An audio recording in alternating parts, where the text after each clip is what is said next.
Despite their popularity, kettlebell swings are still an enigma to many people. And so you'll see a lot of people not really using their hips properly, such as here where I'm not really finishing them off and they're kind of like passive, or here where I'm letting my low back do the work because I don't know how to get the hips into the game.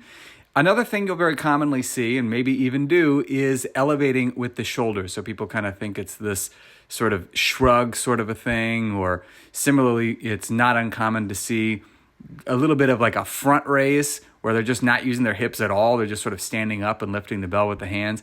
So there are a few things that you can do to fix these issues. And what you need to do is start by getting used to actually activating your hips. So this hip bridge is a really great way to get started. Allows you to actually make this mind-muscle connection. Now, what I would recommend is you put your hands on your legs like this so that if you go too far, it'll feel like your low back is doing the work.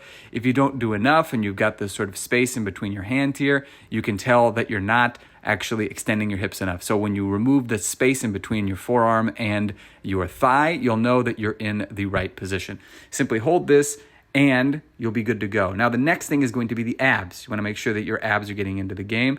So dead bugs are a fantastic way to do this.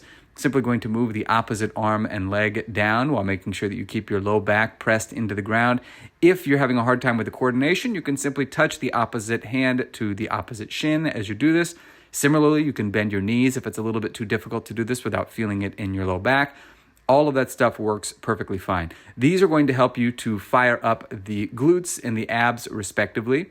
And once you've done this and you've sort of gotten a feel for what these muscles are supposed to be doing, the next thing is to do a wall plank so you can get this idea of what the top position of the swing should be like.